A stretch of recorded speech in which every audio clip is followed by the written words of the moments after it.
The video recorder has now started, and if you'll just say your name for me.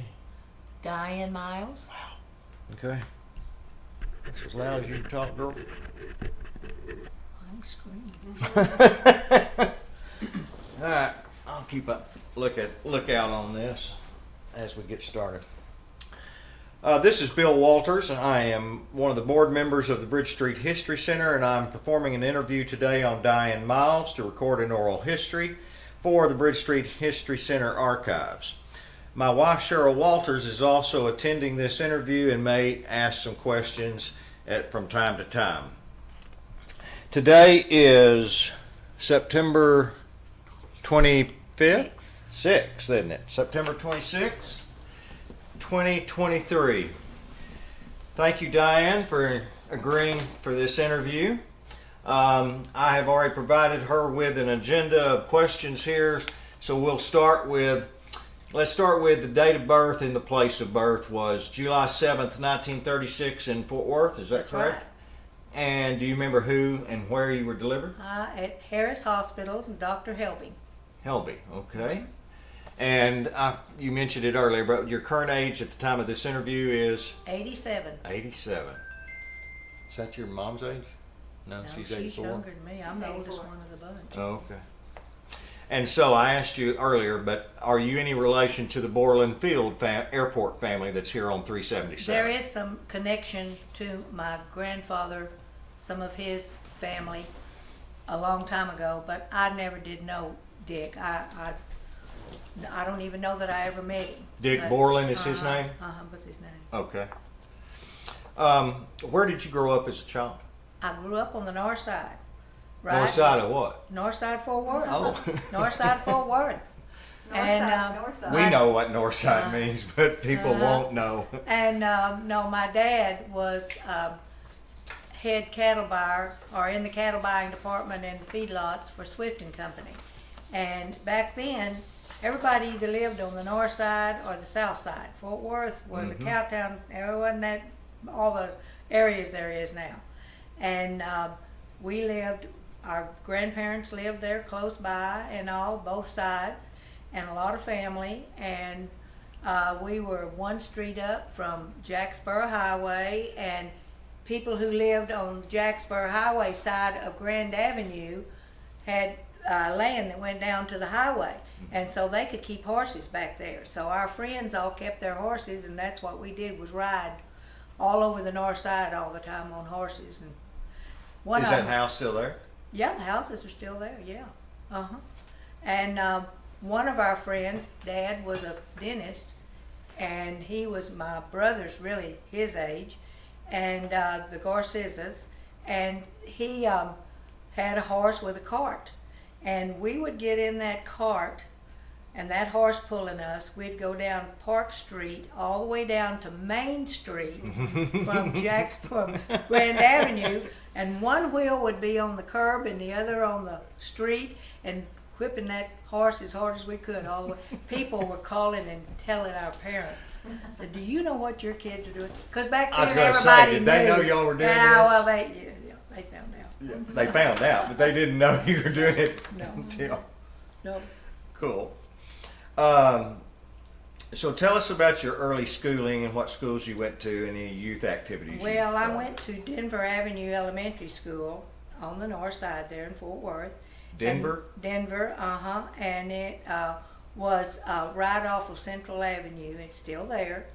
And we'd walk to school every morning when the weather was permitting, and there'd be about 16 of us going, back then, there was usually one car in the family, so Right. if Mama didn't keep it, well, they didn't have a car. But anyway, then I went on to J.P. Elder Junior High School, and I was always involved in music. I was always in a choir in elementary school, and then when I got to junior high, I was also. And we had to, in junior high, to get into the choir, we had to sing Ave Maria in Italian to be able to get in. So Well, my gosh, how long did it take you to learn Latin? I learned it. Yeah. I learned how to do it. Anyway, then when I was going to be in high school in the 9th grade. My mom and dad moved out to Oakhurst, Riverside area, and we lived just 3 houses down from Amon Carter High School. Okay. So that's where I went to high school and graduated the 12th grade in Amon Carter Riverside High School And that was what year? in 1954. 54. Mhm. The year I was born. Mhm. Oh, okay.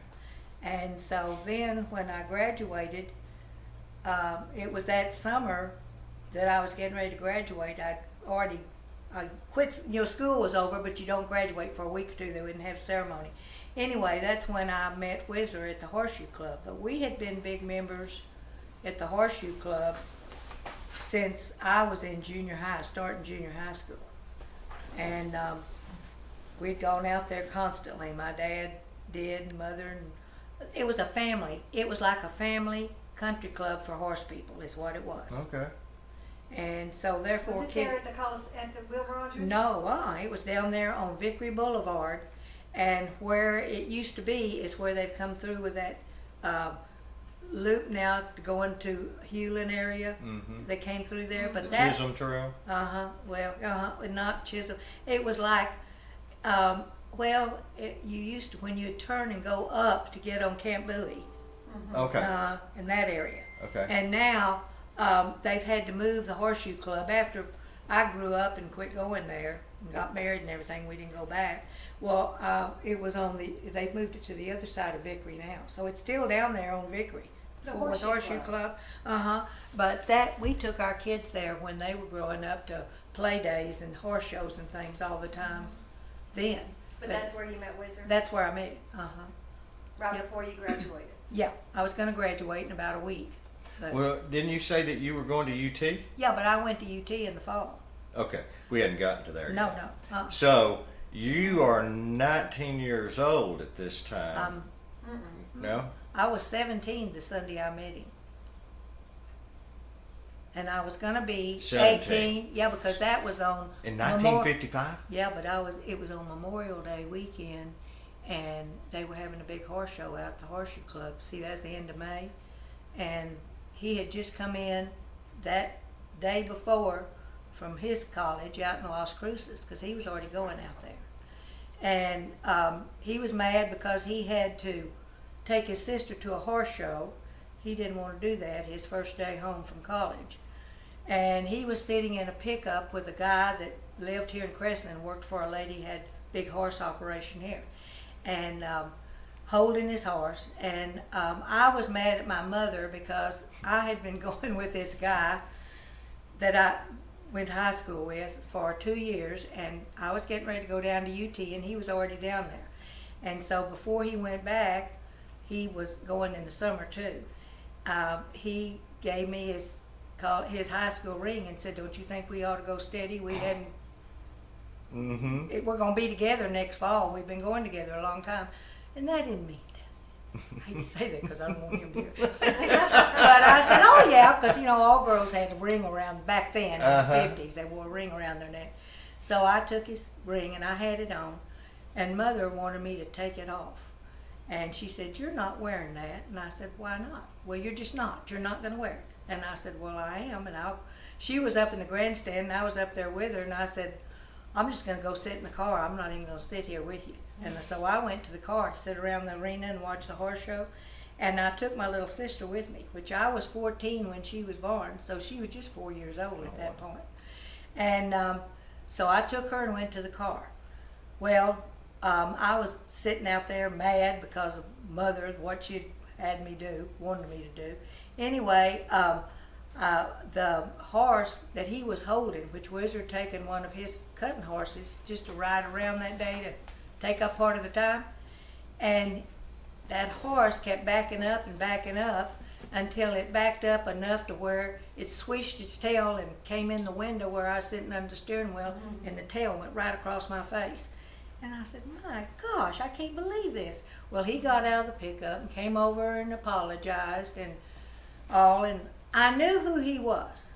Not that I'd ever met him, but he ran around with a guy in Fort Worth that Dad had hired at Swift and Company, Bo Cantrell, and Bo and Whizzer were big friends, and I'd see them at rodeos together. And Bo would he'd come see us all the time, and he'd tell my dad he and Whizzer had gone to the rodeo. So I knew Whizzer's what they called him.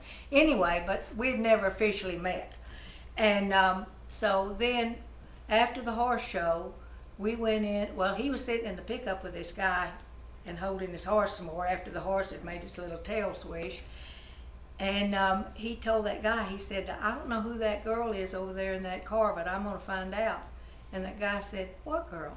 And he said, that one's sitting right over there. She's got a kid, but I don't care. I'm going to find out who she is. And the guy said, I know that girl, and she does not have a kid.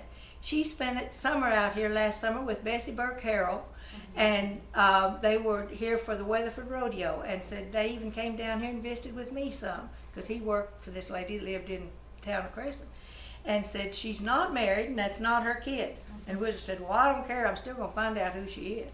So anyway, I didn't know all that was going on. So after the horse show, everybody would go into the clubhouse, and they'd have food they'd prepared, the managers of the clubhouse, and they'd have on a jukebox, and everybody would dance. Well, I was dancing out on the dance floor when he walked in. I saw him come in and look all around, and I wonder what he's doing. Well, anyway, he came over and cut in. Well, that's where the story started right there.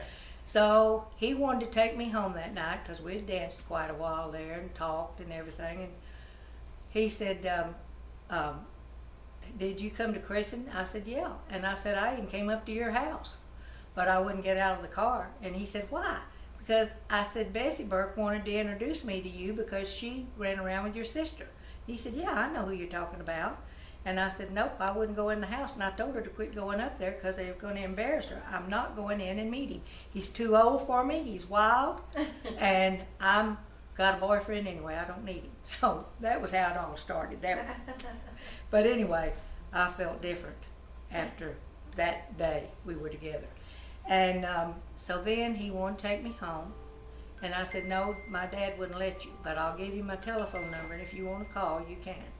So it wasn't but 2 days later he called and wanted to know if he'd come in. So we started dating that summer. That was like the first week of June or somewhere close to that part. And Is this 1955? no, still 54. Still 54, okay.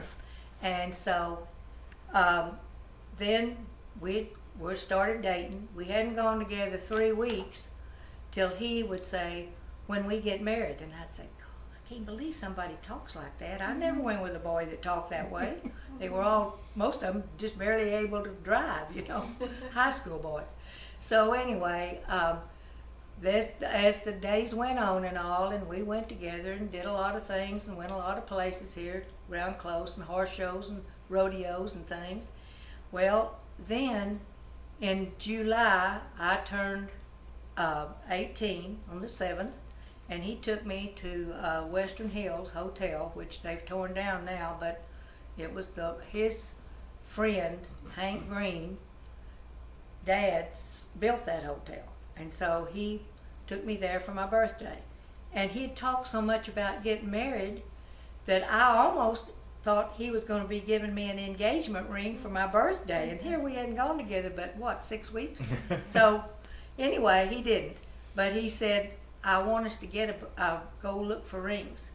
I said, why? And he said, because when we go to the Weatherford Rodeo, I want everybody to know that we're engaged.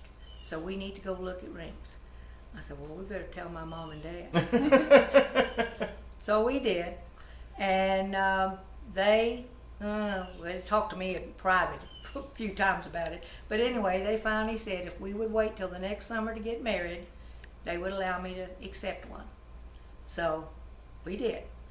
And then we, of course, come the end of August, well, he was going out to Las Cruces to school, and I was going down to Austin. And he went with Mom to take me down there. And I think it really bothered him because the guys were just finishing up Rush, and the females were getting ready to start, because that's why I had to go early, because I was going through Rush, sorority Rush. And so when he saw all these guys coming out of these big fraternity houses, he'd look, like, Well, they didn't. I'm sorry, but when I saw the school he came from, I know why that upset him at UT. It was so much bigger than what Las Cruces school Right. was. And anyway, he went off, and I did too. And he would call all the time and write letters. Back then, everybody wrote letters. I've still got them all. Anyway, he said finally he came in. He would come down. I don't know how he did it. He'd leave Las Cruces. That's nearly 800 miles down to Austin from Las Cruces, New Mexico. And he would come down for the weekend, but it wasn't a whole weekend because he wouldn't come till Friday. Then we'd have Saturday to go out and do things. And he'd stay in a motel, me in the dorm.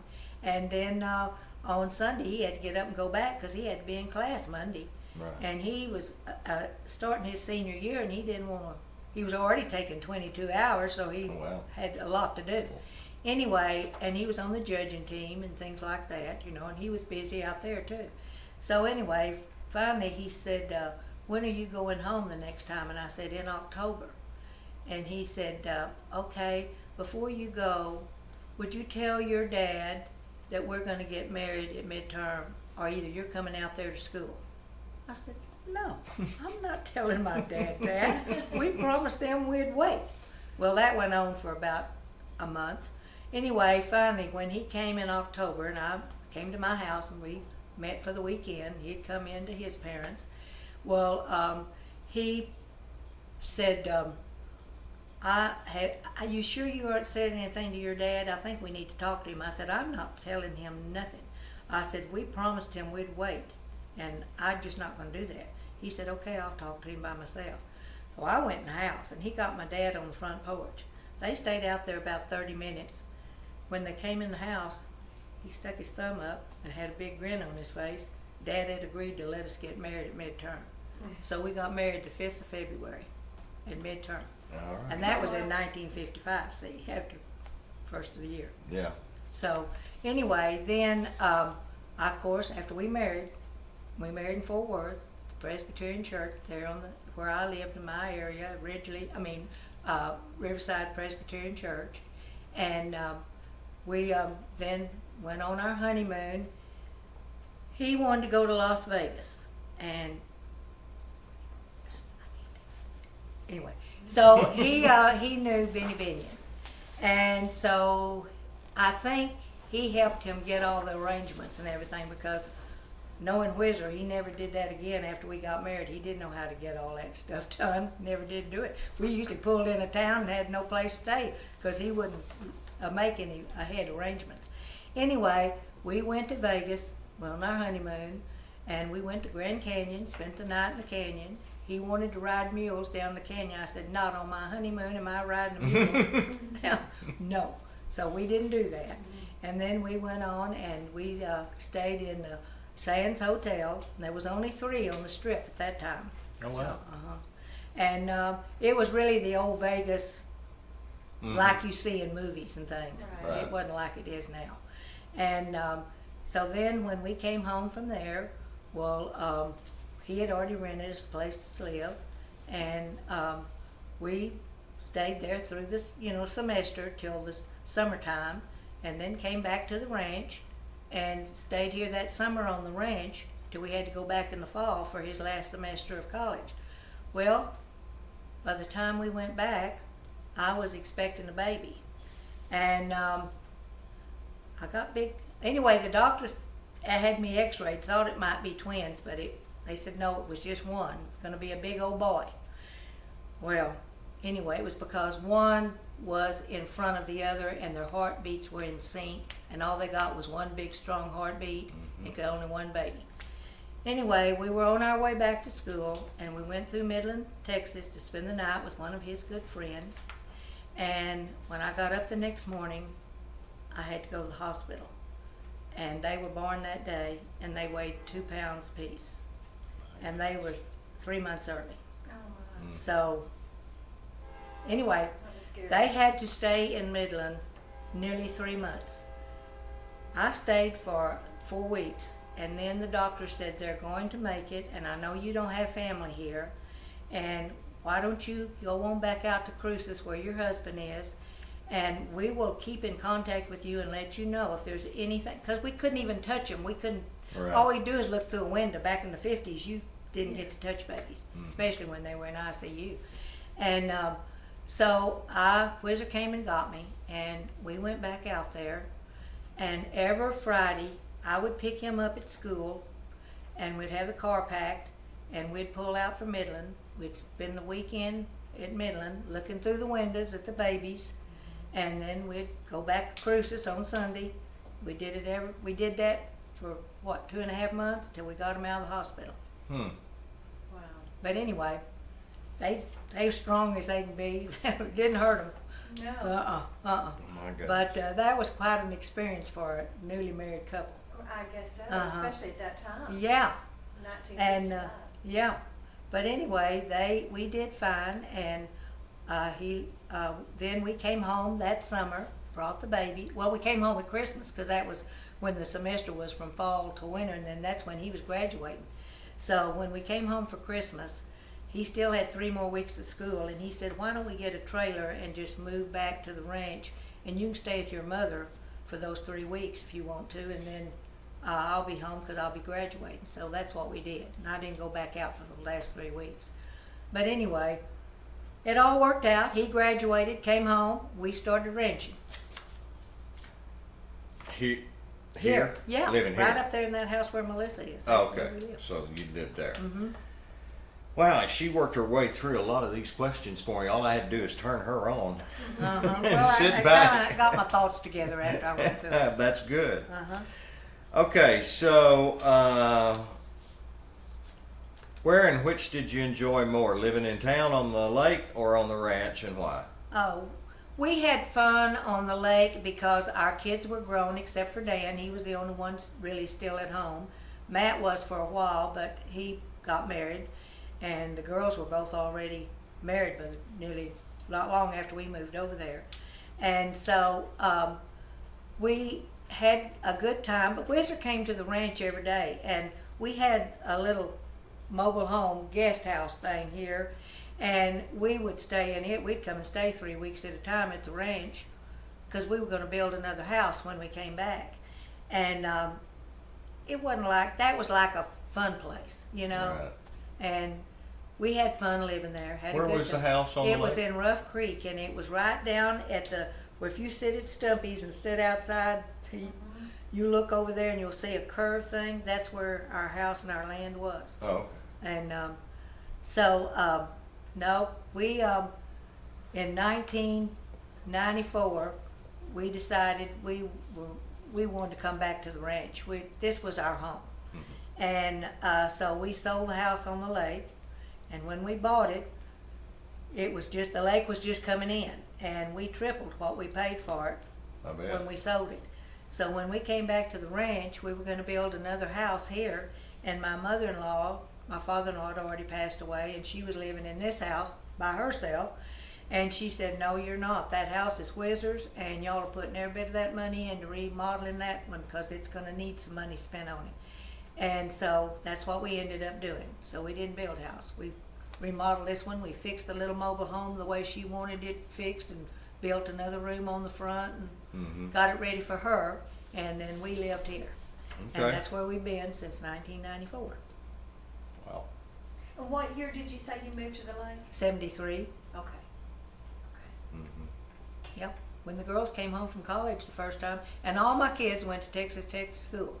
So they liked to party. Everybody went to Tech? Everybody went to Texas Tech. We had 3 out there at one time. Oh, wow. Melissa, Melinda, and Matt. Y'all should have your name on a plaque or We something should out have, there. I was calling the bank every day, needing more money put in an account. I'm sure. Whoa. Well, at least you didn't have send homes No, we like didn't we have to- did with Zach. Did You know, you ever- they yeah. just send you home a bill. Uh-huh, You know, uh-huh. for whatever he purchased. Yeah.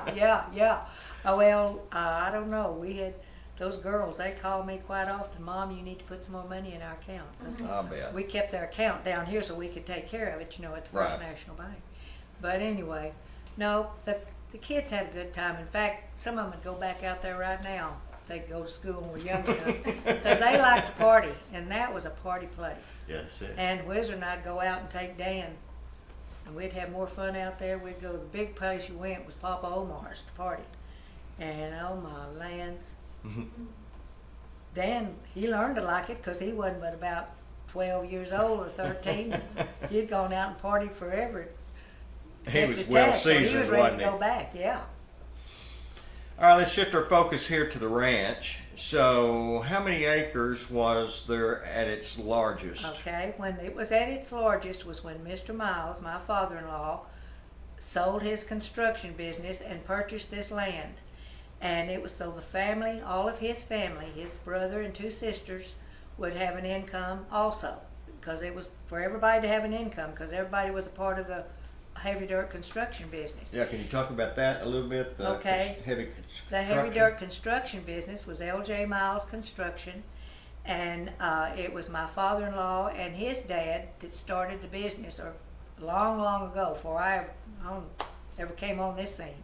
And they did it with teams of mules, and they built a lot of highways on the border and down West Texas and Southwest Texas, and so it was at that point that my father-in-law had come home because they had a job coming up, and he knew that he didn't want to bring home all the equipment because all the mules and the equipment and everything was a ordeal to get it all back down there, and the job was going to come up back down in that area. So he left my father-in-law and another one of the guys on the team of working the heavy dirt construction that down there to take care of all the animals and everything.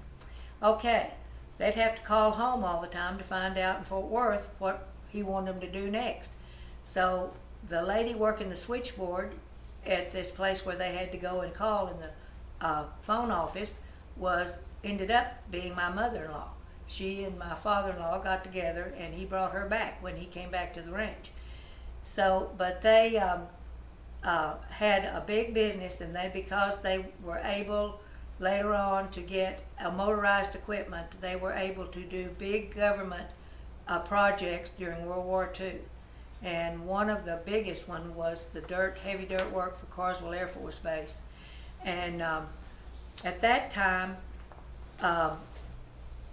President Roosevelt, and it's a big thing you can pull it up on the internet if you know where to go to get it. Mm-hmm. But he was determined. He had a son. His son Elliot lived in Fort Worth, and he had 3 kids, and they all went to Arlington Heights High School. And when Whizzer came home, the first year that they lived in this house here, and he came home from his military school, they told him he didn't have to go back. If he wanted to stay home and go to high school and graduate, he could stay, and he could drive in to Arlington Heights. So that's what he did. So his friends were the Roosevelt's kids. He knew them.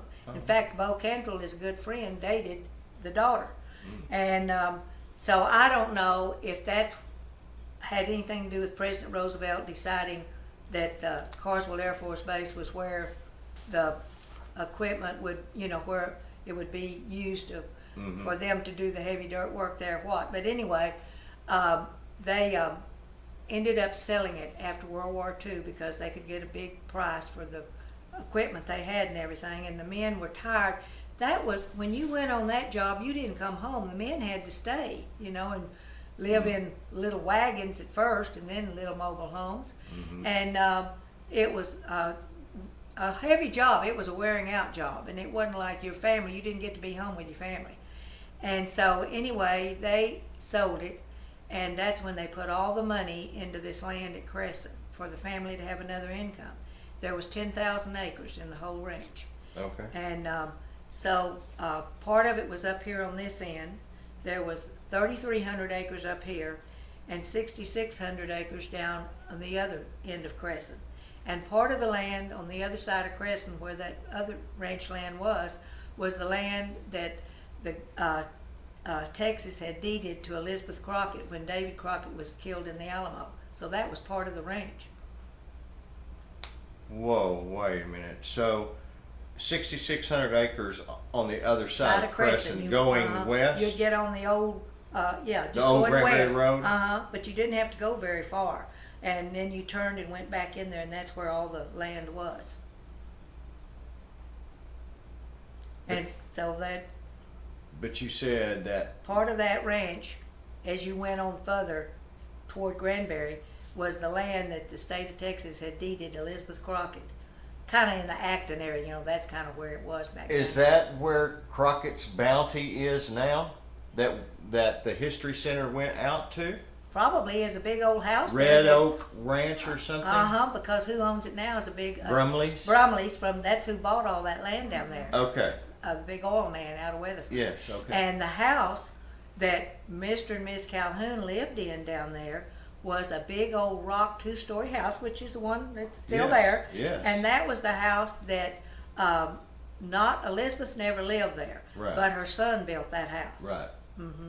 And then that whenever they ended up buying that ranch land, well then that's the Calhouns moved out here before the Miles did. Okay.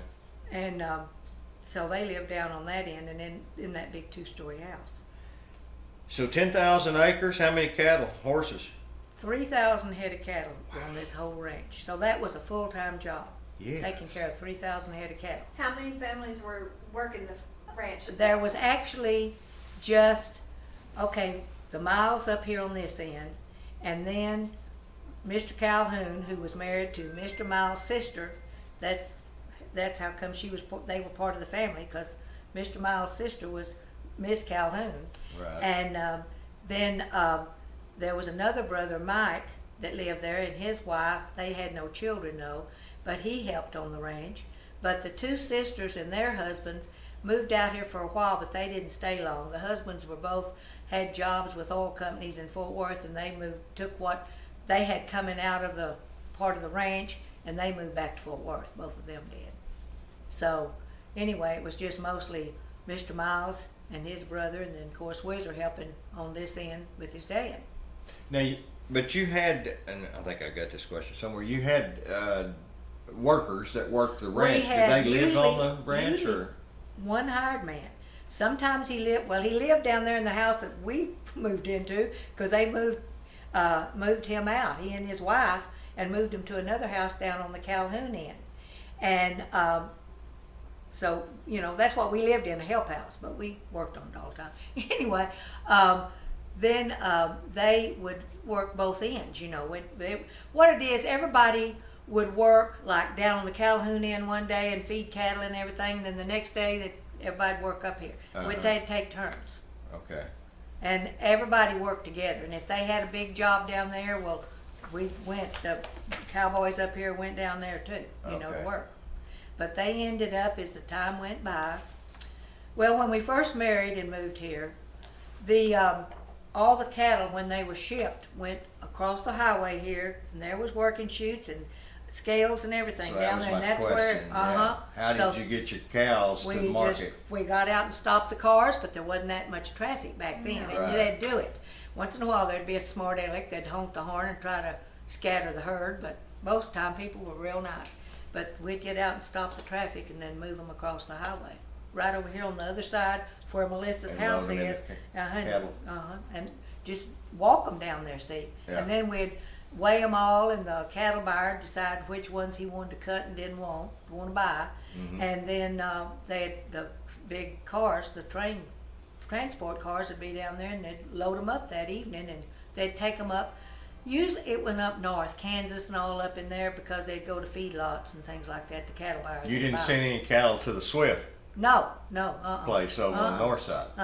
Now, we used to go over there and pick them up, because my dad would buy my husband's cattle for him, because they had a sale ring there. You're right.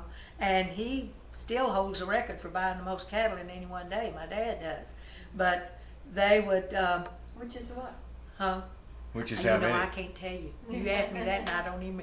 It's been so long, and all. Yeah. So I I don't mean, know how many in the it was. thousands or hundreds, you think? I can't tell you that for sure. I don't know. But Yeah. probably, I'm sure, up getting close to 1,000. I'm sure. Yeah, I would Because think. there'd be quite a few that come through. Because that was the Wall Street of the West. Have you ever? They have that on TV once in a while, and my dad's in it. They show it on Channel 13, Okay. and that's what they call it, the Wall Street of the West. That's Okay. what Stockyards was. Mm-hmm. And so anyway, he'd buy all our cattle, and he even bought for Dan and, you know, all of them over there, and we'd have to go in and pick them up. And in the fall is when you buy your cattle and bring them in for the winter. And we'd maybe have to go every day because they'd have a sale over there, and we'd go pick up cattle. Daddy'd buy them for Whizzer. Now this was a ranch. This wasn't a farm by any means. Oh no, it was a big ranch. This was There, a big you ranch. didn't have any farming crops or anything on the Very property. few fields. They did. Did you not most grow of hay? that- well, what we grew for ourselves. Right. Whatever we could grow. But the most of the time, the field was that one over there across the highway. Right. And that was the one that where now it's been sold, and that's Henson's taken over a big part of it. But that was where our big field was, where Whizzer planted You grow everything. hay and, and all that was used to and feed your oats, cattle and here. oat, Okay. But you know, when the grass would get bad, then you could put the cattle in on some of that. And they had some down at the Calhoun end too. Okay, here's Mario. Come on in, Mario. Come in. This is the guy who's been helping us. These are the people I told you were coming, and Mario Oh. has been helping us since 2005. Nice to And meet he's you. part of the family. He is one of Whizzer's Mario. other sons, I think. Okay. But anyway, he and his wife and family, we're close, aren't we? Yeah.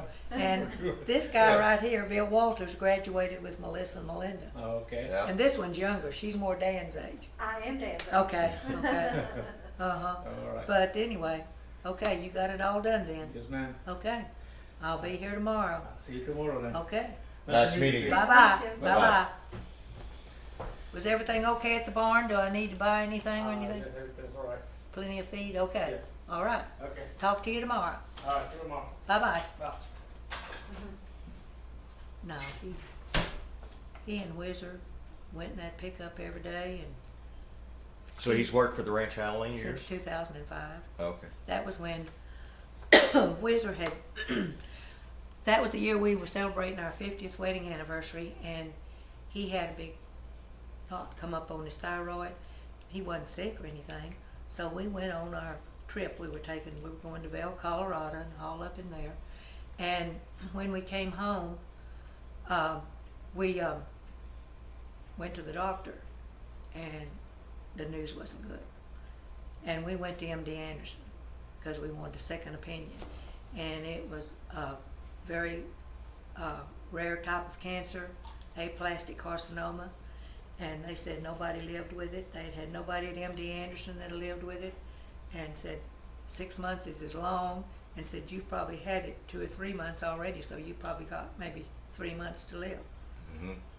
Anyway, he went through treatment down there, and it worked. And we just went down there and stayed all week for nearly 3 months till he got it all done and everything. And but that's when we needed somebody to help on the ranch. And Right. the girls were teaching at Emma Robertson, and his wife worked at Emma. And so that's when they came home and said, Daddy, there's somebody at our school that said her husband needs a part-time job. Do you want to have him talk to you? So Whizzer said, yeah, send him over here. So that's how he got hired. And he just works, he comes at between 2 and 3 in the afternoon, and then he'd stay as long as Whizzer needed him in the afternoon. And that way Whizzer could do what he needed to do in the mornings, and then he'd have Mario to help him with all the stuff he needed help on in the So- afternoons. That was in '05 when Whizzer was diagnosed. Uh-huh. And He what- lived 13 years after that, and the cancer never came back. That's a No, miracle. he died from a stroke. I forgot. So let's paint the picture for people. Since this was a working ranch at that time, describe a typical day on the Miles Ranch when you first started out here in Cresson, when it was in its heyday. How many people worked for the ranch? How were they fed? Were there day workers? Did they live on the ranch? And that sort of thing. Well, they lived on the ranch, and sometimes, like when all of us started, Whizzer and Jim and all of them started getting married and took up all the help houses, well, then they'd start renting. We'd rent them houses down here in town, and they'd live in rent houses down here. But it was just usually one couple that they would hire, and they'd worked for the ranch a long time, you know, like Mario has. Now, he doesn't live on the ranch. He has a house halfway between here and Granbury, but he has a lot of grown kids that all live around him with grandkids and all. So, you know, it works out fine. So what time did the day start? Okay, well, Whizzer would get up and he'd start out by 7 o'clock in the morning. Sometimes I didn't always get up if I didn't have to. When the kids were going to school, I'd have to too. But he would go on sometimes and feed a couple of pastures, and then he'd come back and I'd fix a big breakfast, because by that time I'd had the kids all fed and they'd gone to school. And the girls and Matt went to school down here in Cresson until Whizzer was president of the school board, and he had to be the one to make the decision to close the school and consolidate with Granbury. So the girls made it through the 6th grade down there but that's as far as the school went. I'll tell you more about the school in a minute. Yes. But anyway, the day would go like that, and he'd go off and do a couple of pasture feedings, and then he'd come back and I'd cook him a big breakfast, because he had to have a big breakfast. And he never did really like to come in at noontime to eat, but sometimes he'd be out in the pasture and there would be a cow that was hurt or limping or had a big knot on its neck or something, and he'd need to pin it and see about it. And he'd come back to the house and get me, and he'd say, and that was when the help would be on the other end, and he'd say, "Di, get in the truck, I need your help." So I'd have to go out to the pasture with him and help him get the cow up, and then help him get in a chute, because we did have some working chutes and things out in the pasture where you could take care of animals. Mm-hmm. And then he'd bring me back to the house, and then the kids, when they were in school, they'd be coming in, you know. But when they weren't, and I'd go out with him, Ms. Miles would keep the kids. Mm. So I could get in the truck and go help him. Right. And sometimes his dad would go too. But sometimes his dad had gone into Fort Worth and wouldn't be here, and that's why he'd need some help. I was the one in emergency. And I got hurt plenty of times, because he'd give me halters to hold on to, so with the horses and things, and he'd say, "Don't you turn loose." And I'd say, "I'm not going to." And he'd say, "I mean it, don't you turn loose. I don't care what that horse does, you hold on." And I would. Well, as soon as he walked off, something would scare him.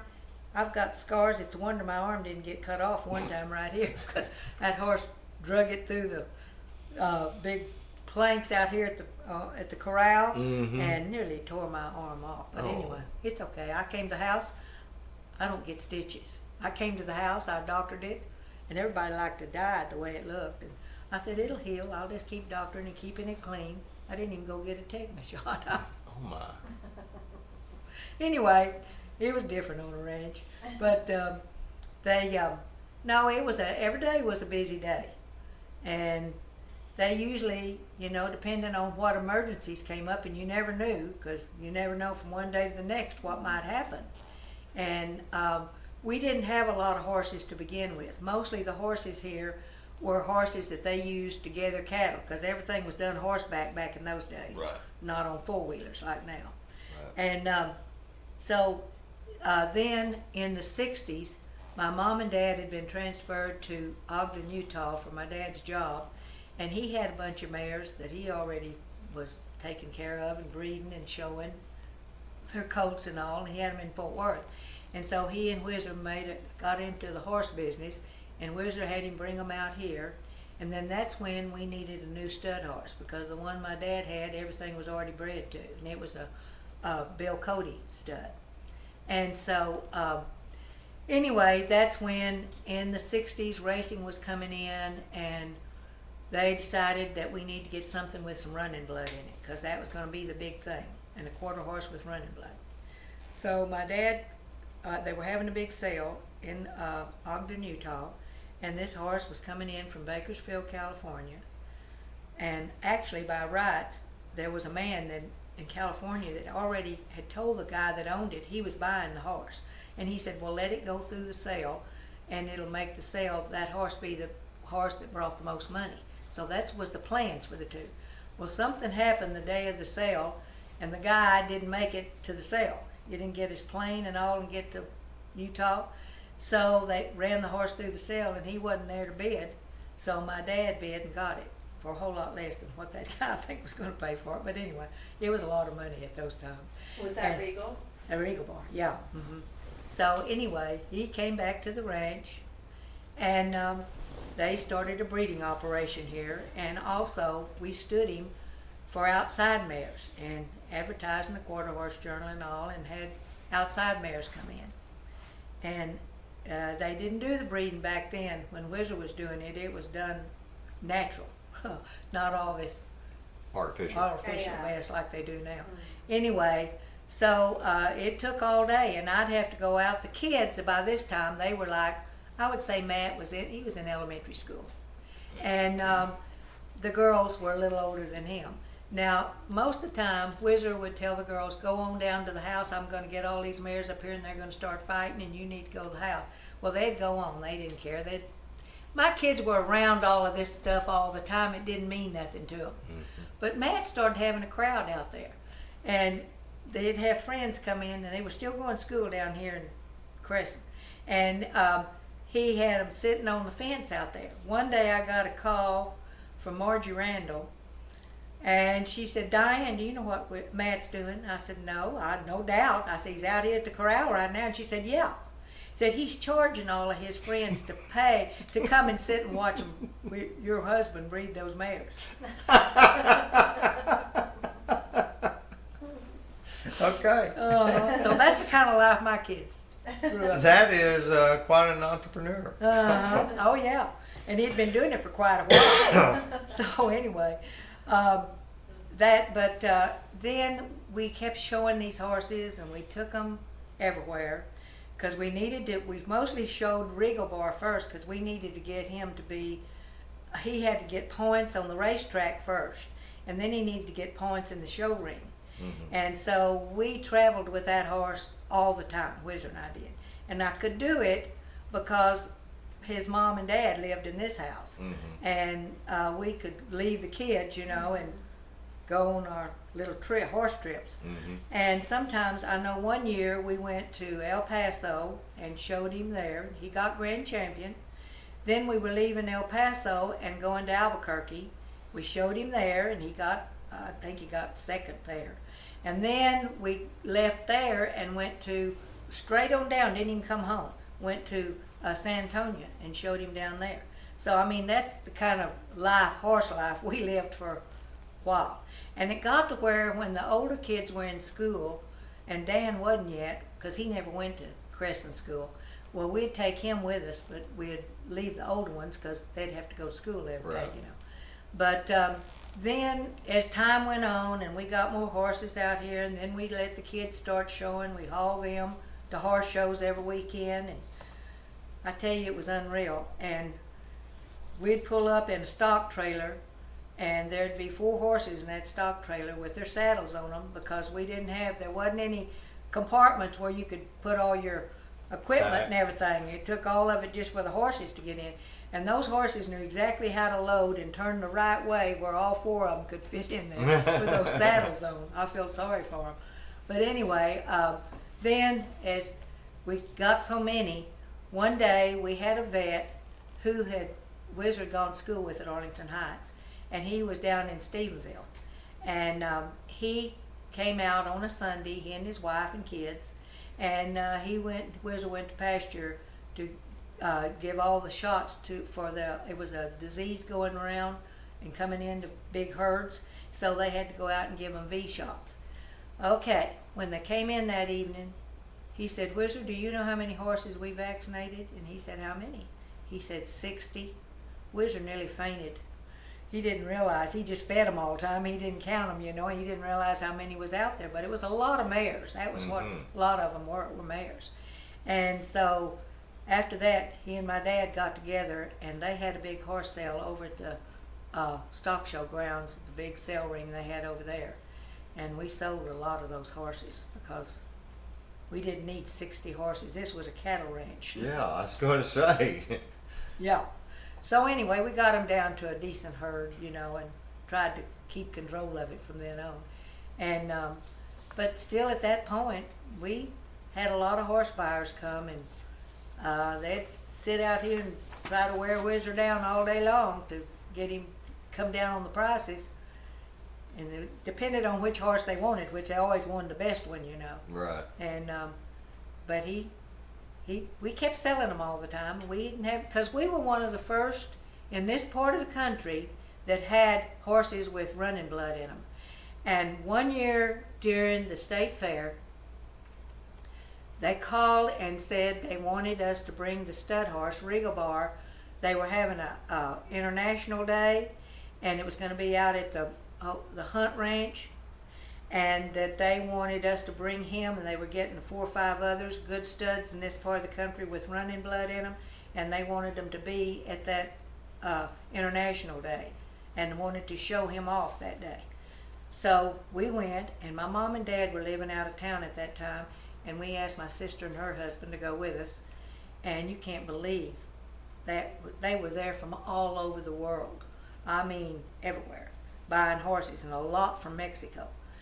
So anyway, these 2 young guys from Mexico came and talked to Whizzer some, and they wanted to come and see some more of the horses. So Whizzer made an appointment with them and told them, you know, where to come to and all, and that he would take them and show them some more. So anyway, when they came, my mom and dad were here, and my sister-in-law and my brother, that's the attorney in Baton Rouge, they were here, and she was real cute darling, and she was sitting in the floor with her hair. She was rolling it in big rollers back then, you know, they put big old rollers, and they were talking to Dad and Whizzer, but they couldn't hardly talk to him for looking at her all the time. And they lived down in the interior of Mexico.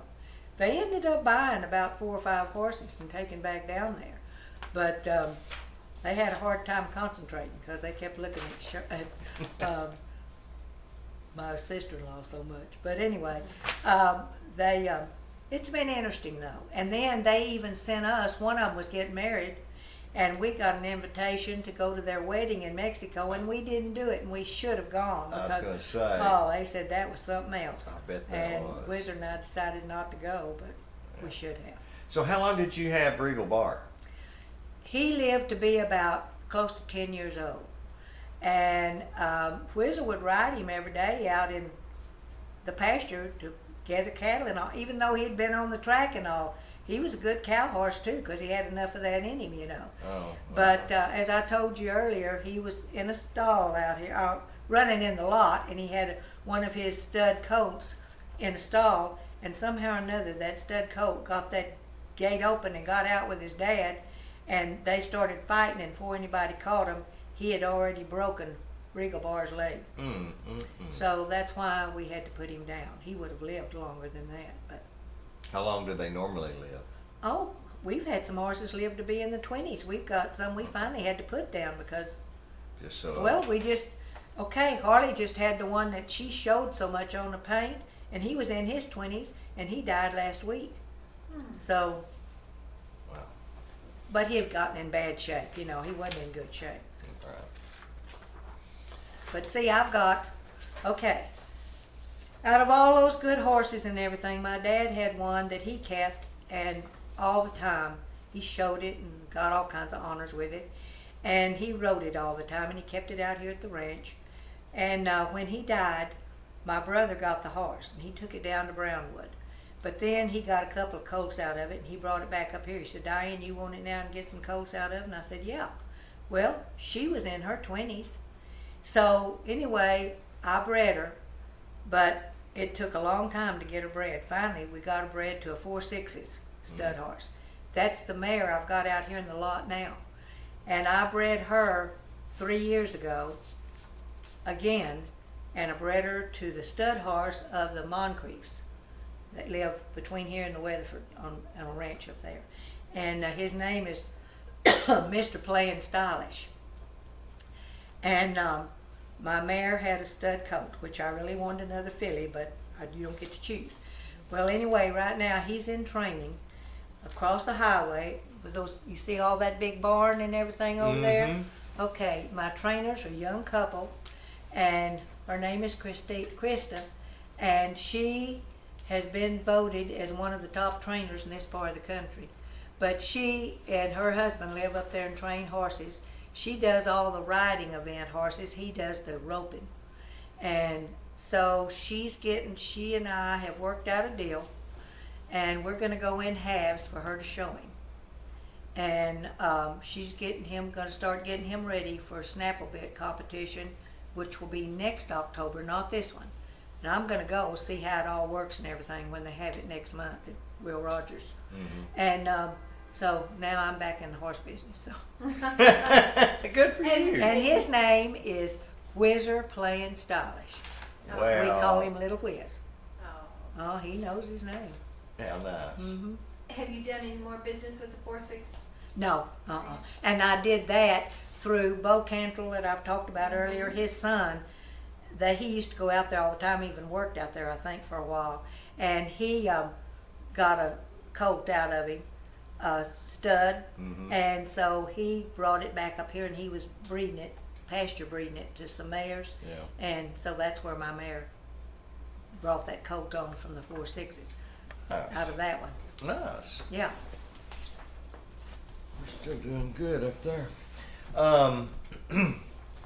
So let's talk about your neighbors Okay. here in Cresson. Well, of course, we didn't have any close neighbors except right here behind us, and that was all Slocum land behind us here. And then, of course, we went all the way down the Fort Worth Highway, and then way back in, we had over 600 and something acres back in 2 pastures back, going down that Road In Ranch Road, way back in there in Parker County. That's where the Parker County land was. And the Slocums were still, their ranch was so big, there was 3 Slocum brothers, and it went way back in there too, so we fenced line with them, even some of our land. And then on this side, we owned all of that was on this side all the way down to where our land ended on this side of the highway, over there. Where did it end down on this other Well, side? at the Paint end Museum? of, down there, starting at the Paint Museum, yeah, starting at that area. Okay. And but my father-in-law sold some of the land, and he sold that over there. And for that, well, we tried to first start out and try to do it ourselves and do it as our Miles Ranch Estates. And some of those houses we sold 3 of them, I think, over there, where those 3 big houses are. But he sold some of the other land up here and all. And my son took some land over there. That's his house that you see over across the highway. Right. Matt, that's the first house he built, was over there. And because he had given each one of the 4 kids, the grandkids, a land gift before he passed away. He knew he was dying with cancer. And so that Christmas before, he gave each one of them a land gift, and amounted to 20 acres. And so that was a home site for him. And so Matt took his first and built over there. But that's how come all my kids have places on the range, because of their granddad's gift. Right. He gave them years ago. And anyway, that got sold across the highway, which we tried to tell Matt, if any of it ever got sold, that's where it would be sold, and he better not be picking that as his home site, but he did it anyway. So then he had to move and take some more land on this side to build him another house. Right. But anyway, no, like I said, the railroad track was our Closest neighbor. Yeah, on this side. I didn't know whether or not you socialized with any of your neighbors we did. back then. We all ran around together. We did everything together. Going to each Pace's ranch Oh, or meeting We'd someplace. go out dancing at the casino all the time, but other than that, we went to people's houses and had parties Okay. because there wasn't anything in Granbury. Let me tell y'all, Granbury was a dead city. Wasn't it?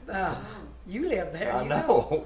There was nothing there. So if we went anywhere, you had to go that direction. Fort Worth. Well, what was here though? Like when you and John It was first got nothing married but here in big Cresson. ranches. This was a ranching community, and that's What was it. in Cresson The proper? store, the rock store you see down there right now, and that was a grocery store, and it also sold cattle vaccine and things ranchers would need, and then the little one next to it there that you can go into now from the grocery store area, that was the post office, and that's where the fiddlers, and you knew the fiddlers, and that's Calvin Fiddler was the postmaster. And the school was obviously And the going. school, yeah, it was and going. was prominent, wasn't it? Yeah. At that time. Yeah, well, there was only 2 teachers, but my kids Do you learned remember how. the teachers? Yeah, one of them was Miss Hardesty, lived Okay. down here in town, and the other one came from Godley, Okay. and they'd have two rooms. They each had a room, and there would be 3 rows. One row's first grade, one row's second grade, one row's. But you know what? Those kids, we have gone back over the years, and then of course the other room was 4th, 5th, and 6th, and they still had a lunchroom and everything. And we all worked big in the school. We'd go down and help all the time, and ran PTA and had big fundraisers and everything to keep the school going. So was there a local government here? Was there a No, city council? no, I mean, not at mayor, that time. It you is know? now, but it wasn't at You that mentioned time. that John was making. President of the He was school president board. of the school board. He Okay, was so elected he president made of the school the board. decision of shutting the school down, or helped in that decision. But So- Kenneth Tice was on the board too at one point, and I think Buster Petit was years ago, and Billy Joe Petit was for a while, and different guys would And be these on the are school obviously board. These were school board members. They all big homeowners, ranchers. landowners in Yeah, this area. all had Yeah. land, yeah, and that's what this whole community was, ranchers. and it was Yeah. big ranches. Right. And of course, over the years, they passed away, and their kids would inherit it. And ranching is a hard job, and we didn't get paychecks, but kids don't want to live like that anymore. Mhm. And so, horrible to say, but they would sell the land, and some of them stayed out here. The Petites held on. Kenneth still owned his, and but there's not that many. There was about 3 left, 3 big ranches left. How many do you think there were back then? Oh man, there was probably between 10 and 20. You know how many land owners there was. Right. But between here and Godley, and then it would go all the way down to 1187 down that way, ranches down there, and all back this way, and there was a lot of big ranches, and everybody helped everybody. And That's what I wondered. Does Oh, everybody yeah. go help everybody Oh, when yeah. it's branding Oh, time yeah, or, well, it was mostly when yearling it was time shipping time, or shipping? and you'd go and help them ship, and they'd come and help you. Right. Because it'd take a lot of cowboys to get up 3,000 head of cattle. Of course, you didn't do them all in one day. It'd take about a month to ship all the cattle we had on this place. Well, but you weren't shipping them all. No, not at one time. No, Yeah, it we would then, because we were running heifers or steers, and they'd all go at one time, because they'd when you do steers, they go to feedlots. So what'd you replace with? We'd buy more. Okay. In the fall So season, you'd we'd go bring buy more more. back in. But finally, we decided cow-calf operation was a whole lot better, so Yeah. we quit doing that. Because that's like throwing dice at Las Vegas. Because you don't know, when you pay for those every year in the fall, when you buy them and bring them in, you don't know how that price is going to be. And most of the time, a lot of times, Buster then went into business. He and Randall, Winston Randall, Winston. they went in to order buying for people. And they'd bring cattle buyers down in this part of the country in the spring, and they would buy. What they'd do is they'd make a contract with you and say, I'm going to give you so much per pound, and you'd go along with it. Well, then when the time came, that wasn't even enough to pay for and the cattle buyers would back out. We'd have them back out because they didn't want to pay what the price was getting at that point. Right. So it was not an easy life. You had to be pretty tough to do it and to want to continue to work that hard all the time. I heard this train whistle blow over here a minute ago. Does that wake you up? Sometimes it's real bad because they'll go back and forth for 20, 30 minutes and blowing it and carrying on and bumping cars. But I guess I've been living by it for so many years, and I don't pay attention to it anymore. Was it built up? So obviously you brought it your was there cattle long- here and yeah. shipped them right here onto the Yeah. cattle cars. Uh-huh. Was that ever built up more than what it was from a structural standpoint, the railroad? Or was it just the tracks It coming? even had passenger trains that went by when we first married. And I mean, was it wasn't there a dot? It go to Cleveland. An Oh, elevated, we had a depot. Yeah, we A had depot? a depot. Uh-huh. an elevated depot and all Yeah, that. yeah. Okay. And in fact, one of the ranchers that bought back in the back in here, across from where our land was in that very back part, he bought that old depot and moved it in and built it on part of his house. Huh. Could you? So you said passenger trains came Yeah. through. Could you buy a ticket and get on the train Sure. here? And it went to Cleveland and then to Fort Worth. Okay. Yeah. Huh. Did you ever do that? No. Oh. I wonder. I how, never did ride Wonder it. how long that little train track was. Yeah. Well, Train and not ride. anything like it is as wide as it is now. They've built a whole lot more, Right. still doing it. But no, it was. It didn't stay up here in town and do business. See, that's the problem now. They let her make this as a switching station up here. Hmm. And that's why we're having all these problems and backing up of traffic and everything, Yeah. because they're using it as a switching station. Right. Even going down in front of Mary Lou and Kenneth's, the track goes down on the other side of the road down there of their house, and it's got the biggest gobble back up of cars they've unhooked and, just storing down there to go get someday. Huh. You can't believe how many are down there. Yeah, I hadn't even seen that. Yeah. Huh. Well, that's quite Then interesting. what else? Let's talk about your catering business. I didn't even know Okay. you catered. Well, when I lived on the lake, I had so many parties all the time because when I went to the University of Texas, I always liked to cook anyway. But I went into home economics and and into English, and I learned how to really down there do some fancy stuff in the home economics class that I was in. I didn't stay but one semester, and then Whizzer was determined we were getting married. So I only got one semester down there. But I learned a lot. I had a lot of good classes and it was very interesting. And so anyway, I had so many parties that Whizzer said, why don't you go into business and throw parties and charge for it?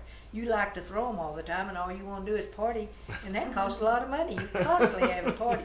We'd have a party over there in the lake at the drop of a hat. When it was that program was on, as Who Shot JR, Uh-huh. we even had a Who Shot JR party, and Yeah. everybody had to draw to see if, when it was announced, if they had drawn the right one or not. Uh-huh. And my mom and dad always had a Kentucky Derby party, so we always did too, because we picked that up from them. And Did you have horses ever? no, and that was my one thing in my life, in my bucket list, that I was going to have a horse in the Kentucky Derby before I died. But I couldn't afford that now. That was expensive when Oh we my had them, and gosh. now there's no telling what it cost Right. to get one ready and what it'd cost to have one there.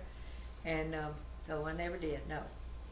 But anyway, the What was the name of your catering? Classic Caters, and it was Eva, Kathy, and I went in together. Okay. And how we started it was Pam Thomas was going to get married. Mm-hmm. Anyway, her mother and Eva were big friends. Okay. And so she said, y'all said you want to go into catering, why don't y'all do Pam's wedding and let that be the first thing you do? So, sure enough, we did. Well, then we got the bug for it, and people started calling us and asking us, would we be willing to do their daughters and this and that. So that's how we got started. And it just, one thing grew, and the whole business grew, and Eva was Joe Nutt's private secretary.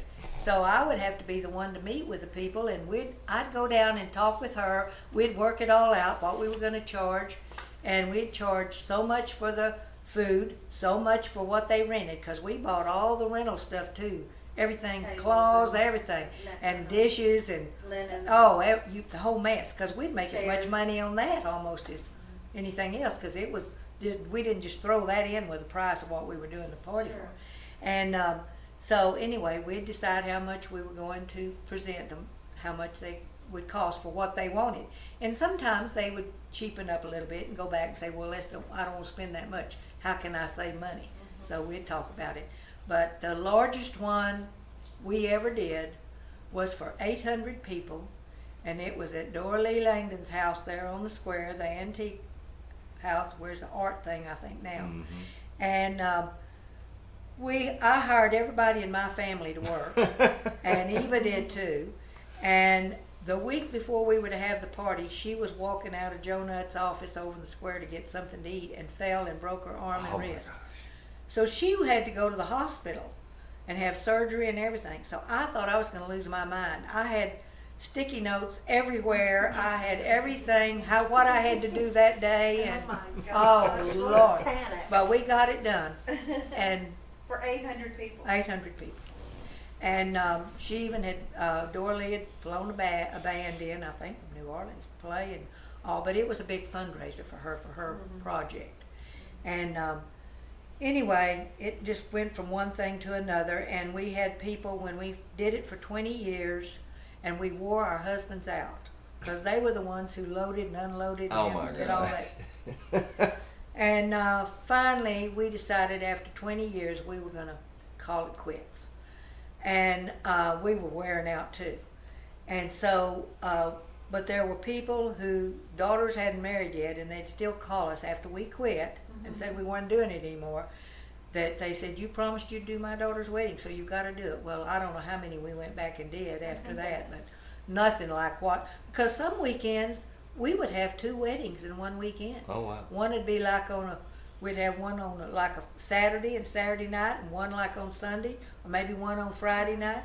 And I'm telling you what, that wasn't easy to do. No, that was a lot of We work. worked ourselves to death, and we did all our own cooking. That's didn't was hire what other I was people. about to ask. We did every bit of it ourselves. And even I lived next door to each other, because they had bought the lot next to us on the lake, and they'd built a house there. So she did certain dishes and I did certain ones. We knew which ones, we did the most. And so we worked real good together. But let me tell you, when she fell and broke her arm, and we had that big one, and then I think also on that Saturday before we did this big one, and it was on a Sunday at Dorley's, I think it was on Sunday, and we had to do a wedding, and I think it was Mr. Best's son got married, the youngest one maybe. Oh, okay. So I mean, we were always, if we had one thing, we had 2 things. Oh, Oh my goodness. And so, did you quit the catering business when you moved back to the ranch in 94? I still did a little bit from here, but not a whole lot. That's when we were slowing down and trying to get out of it. But there was people that we had told we would do things for, and You'd committed we had to to go it. back and do it, yeah. Okay, so Melissa and Melinda are my age. Yeah. They were delivered in Midland, 1955. Las Cruces, came back to here. When did Matt and Dan show up in this Matt story? was born in 1957, and Okay. he was born in Fort Worth, and of course he came home to the ranch from the hospital. Okay. And then Dan was born in 1962, and same with him. In Fort In Worth. fact, the Sunday that I came down here, Miss Miles had cooked lunch. Whizzer was plowing over there that field that I told you we always planted, or he did. And I came down here and I told Mr. and Miss Miles, I said, I think I'm gonna have to go to the hospital. And Miss Miles said, John, go over there and get Whizzer. He needs to get off that tractor. So he went over and got him, brought him back over here, and Whizzer said, are you sure you gotta go? And I said, well, I think I do. I need to go see the doctor if I don't. And he said, well, if you let me finish plowing that pasture, I can stay a whole lot more time with you. So he went back over there. I went home, cooked a big meal. I mean, a big meal. Got the kids all ready, because they were going to have to come down here and stay. And Mother and Dad weren't even living here at that time, so they couldn't even help Ms. Miles out by keeping part of the kids. And so then finally, when he got through, he came and, oh, Mr. Miles was pretty upset with him. But anyway, he took me to the hospital. He said, well, I get to stay with you a whole lot longer now. I said, well, I'm glad we didn't deliver it right there in the middle of lunch. I was at the hospital about maybe 2-3 hours before Dan came, maybe 2. So we cut it pretty close. Yeah, sounds like. And there was another big ranch here in Cresson. It's out, going out like the Tice Road and out toward Godley. And the Wagners from Fort Worth had bought it. And Dewar Wagner and his wife, and I went to the beauty shop with his wife, so I knew her, because we both went to Neiman's to get our hair done. Anyway, she ended up being in the hospital that same day and used the same doctor I used. And she and I were side by side in the room waiting to have our babies. And when we got through, they had us put us in a room together. And she said, what did you have? And recovery room. And I said, I don't know. And she said, well, it's on a card beside you. Look and see. And I said, well, it says a boy. And she said, well, good, because I had a girl. We were in the delivery room at the same time. So Dan always said, Small world. you might cut all this out. You know. Then he always said, I probably was a Wagner. Because he said, Yeah. Dad, I'd had all kinds of money being married to that bunch. And he said, they changed because she wanted another girl. There you and go. I was a boy, so I bet they gave the boy to you and I didn't get Did to a be little one. swapping. Oh, he always said he belonged to that group. That's funny. Okay, so whenever John shut and the board shut the school down here in Cresson, did that basically?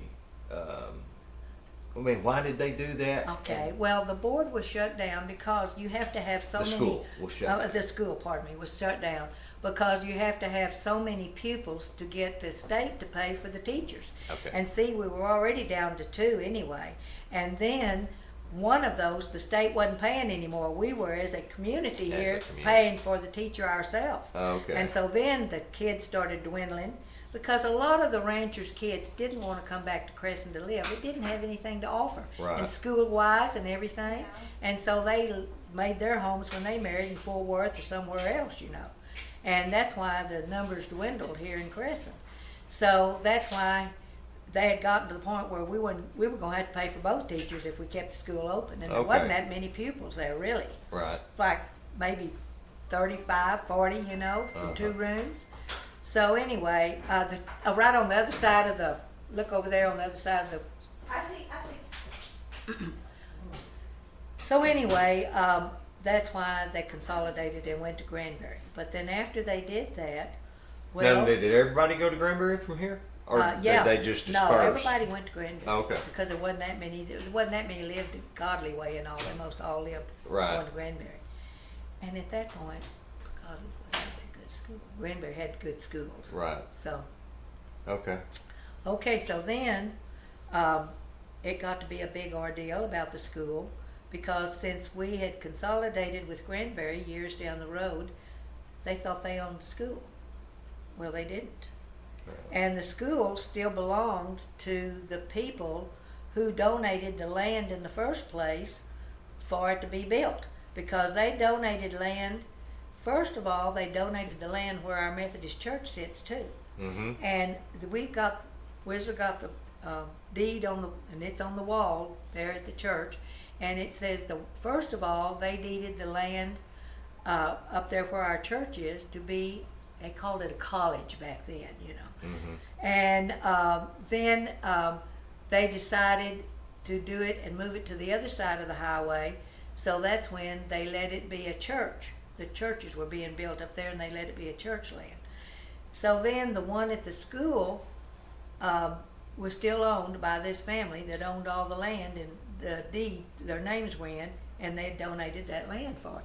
So anyway, Whizzer told Granbury when they called and said that they owned that school, and post office was wanting to buy that land and tear the school down and build a new post office.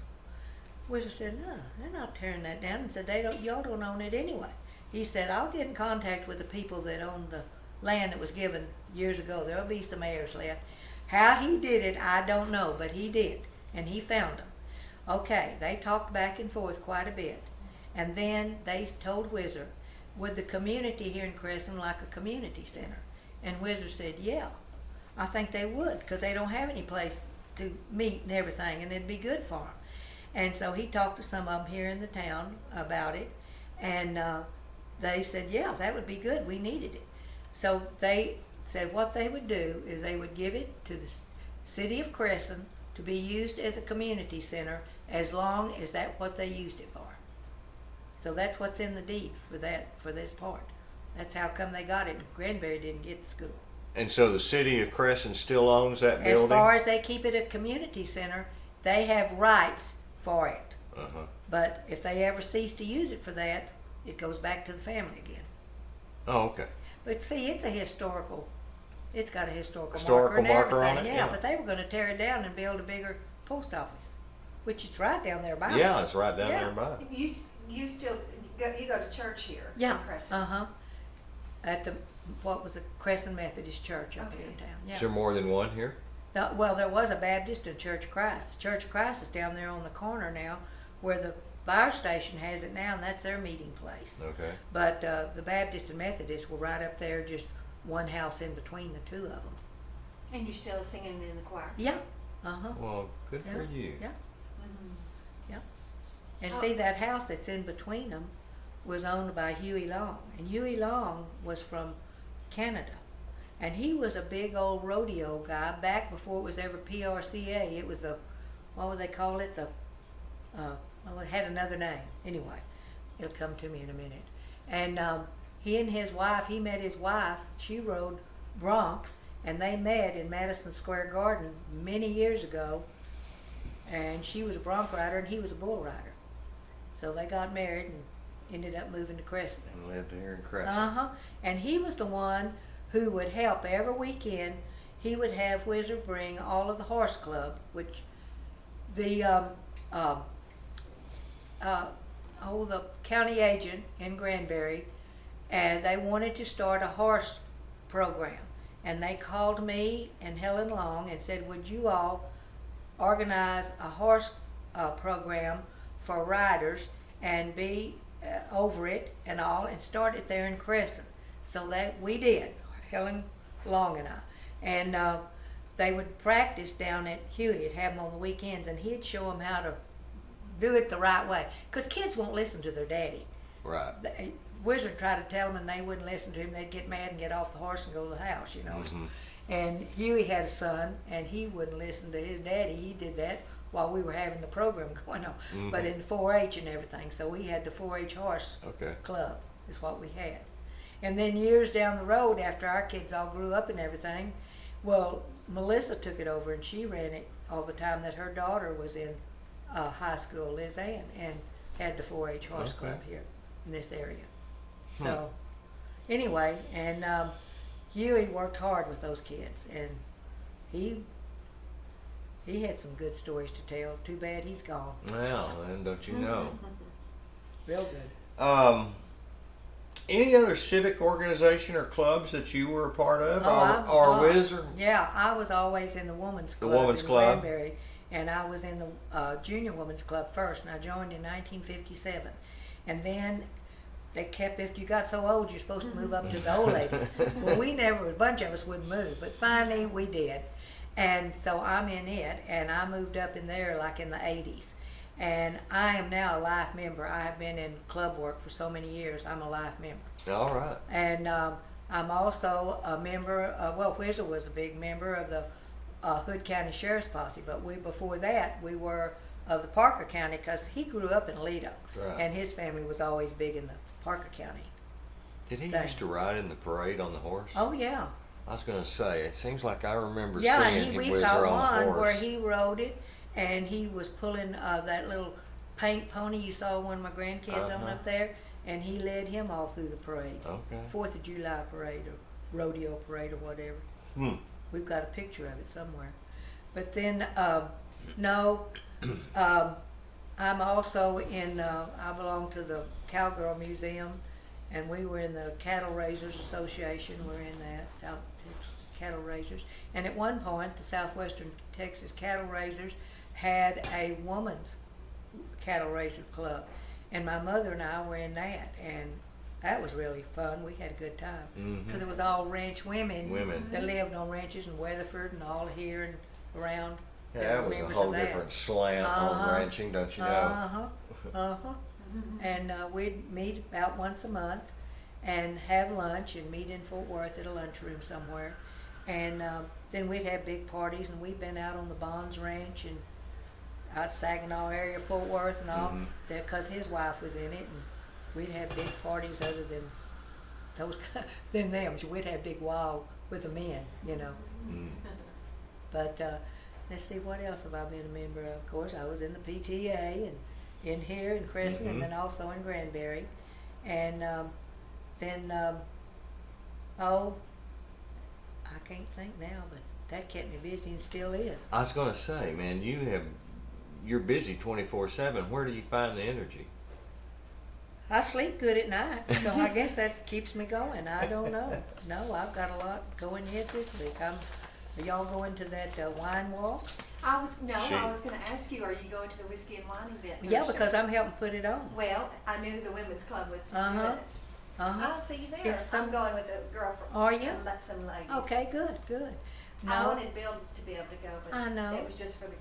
well, my table's just for the girls. Doris Wisdom and I bought a table together, so, Okay, well we'll see. you but then. she's got more than one, I think, because she's got her bunch coming.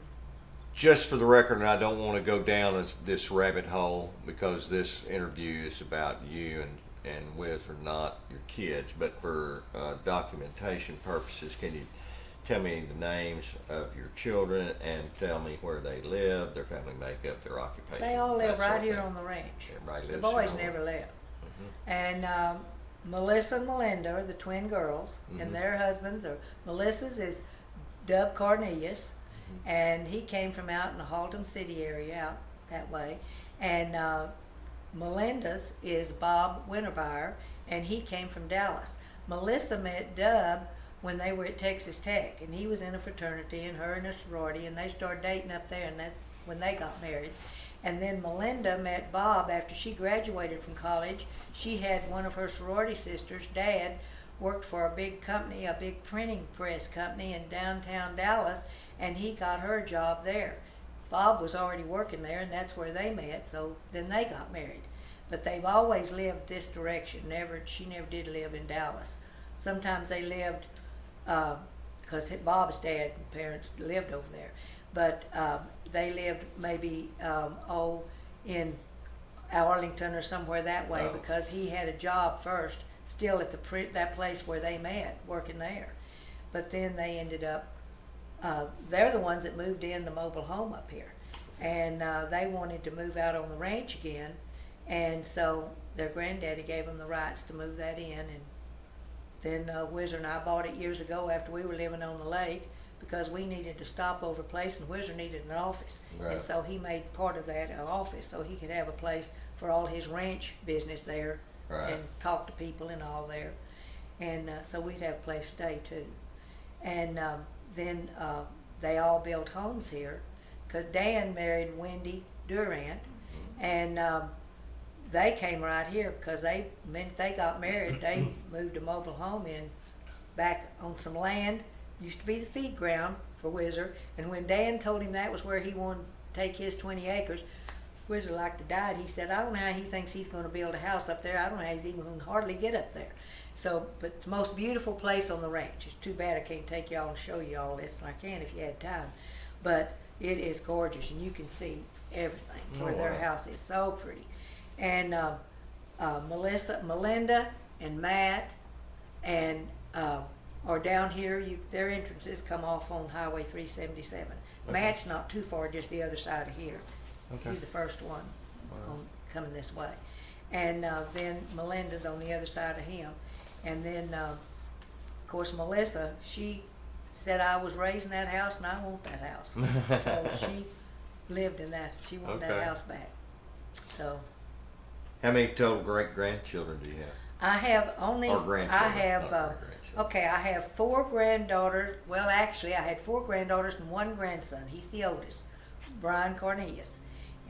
But then Matt married a real sweet girl, Lisa, and when he brought her into the marriage, she had twin girls by her first marriage. So I've got 2 more, another set of Stacey. twins Another and set a of twin twins. Stacey girl. and Lacey. So they're the same age as one of my granddaughters. And so Lacey and Stacy, who that is. And then, well, they did not produce like Whizzer and I. Of course, Dan only has the one, Harley. Mhm. And Matt didn't have any till he married Lisa. And then Melinda has 2 girls. And And Melissa has one son. Melissa has a girl and a son and a Okay. boy. The grandson is the oldest, Brian, and then Liz Ann, and she's married to, you'd know them. They have a big business doing, taxis and things, and it's down in Acton, down, oh Lord, why I can't call it. Boucher, Boucher, Morgan, and Young. No. Anyway, it'll come to me. Elliott, no. No. You know, Liz Ann and Zachary went Oh, I remember. To I was their- there. their first I know. I saw them when they went that dance. school dance Uh-huh. in the Well, see, 6th grade. what was so funny about that is nobody was going to go to the dance because Liz Ann wasn't going to go. And the mothers all called Melissa and said, you know, nobody's going to come, and I don't know what, you know, the girls don't even want dresses, they're not going. Well, then Liz Ann decided to go. Then when everybody found out she was going, then all the girls decided they were going to go too. So, anyway, so we went down there and watched her when she got out of the car and everything. Yeah.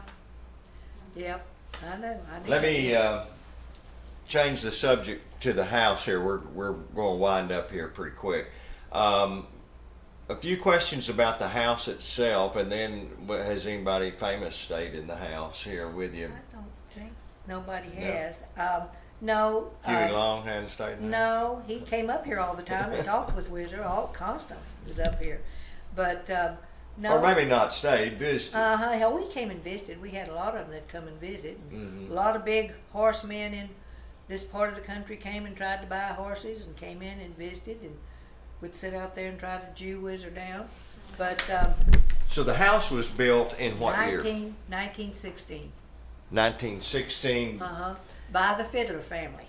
And they owned a lot of land. They owned all of this big ranch land here. And there was 3 Fiddler brothers. And they had even land going out toward Godley, and they had a lot of land in this town. Okay. Calvin said he can remember as a little boy standing there in the living room by the fireplace and said he did something he shouldn't have done, and he got the hardest whipping he ever got in his life. But he was just a little kid. But that's why they had such a big old house, because the Fiddlers had a bunch of kids. I see. Very good.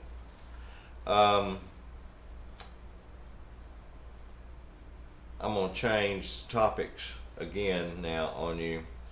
Or is there anything else I need to know about the house? I mean, you've done quite a bit of an article that I saw in the Hood County News they've on been the out here and done a lot about it, yeah. on the house itself, but I wanted just a little reference in this interview about the house. The house itself does have, what did you say, is that a 16-foot porch around Yeah. the entire house? It has, 16 feet, yeah. And this house had 8,000 square foot in it when it was built. Okay, yeah. Now, as I told you, my father-in-law took off some of it. Right. But I think there's between 6,000 and 7,000 now. Okay. Uh-huh.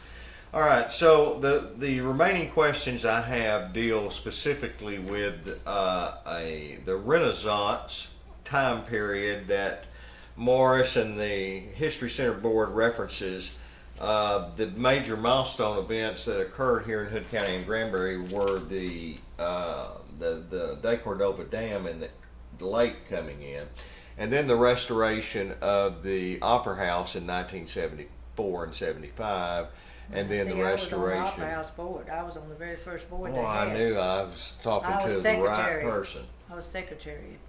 So, let's talk about how were you involved? Okay, well, how I got involved with it was because the Junior Women's Club took that on as a project to clean it up and get it ready for them to start going in there and trying to do something and make it an opera house like it used to be. So Rose Petite and myself, we were in Women's Club, and we would go with tow sacks. We went in there, and it was a feed store then, Right. we belonged to. And we'd go in there with feed stacks and clean up that mess and haul out lumber and out the back door and everything, trying to get it cleaned out enough, because it was going to be, the Women's Club wanted to use it, and I think they did. First time it was ever used, they used it. And it was for a, that summer they were having Miss Pecan Queen contest, and they needed to have a place with a stage and everything where they could do it. And that's what we were getting it ready for. And that was prior to the grand reopening? Oh, yeah. Okay. Yeah, because it was still, the first thing they had there was a Pecan Queen contest. It was not fancy at all. It was still pretty rough. Oh, okay. So Joe and Lou Yeah. Nutt Oh, were it was for real. him. I mean, they were involved He in was the that, one so that I he was brought assuming you in. were working with them. Yeah. And then I'm trying to think of the guy, and you probably wouldn't even have known him, but he was on the big black ranch. He was the manager of the black ranch. He was big into it too. God, what was his name? Uh, Clyde Wells. Clyde Wells. Came to me, yeah.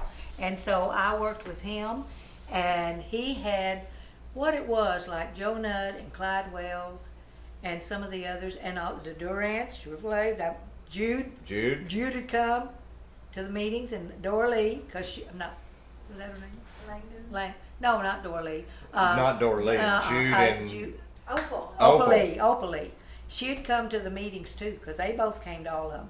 And they had the money behind them. That was the money right. came in to help get it done, which we had to have it because there was no funds There's at no that grants.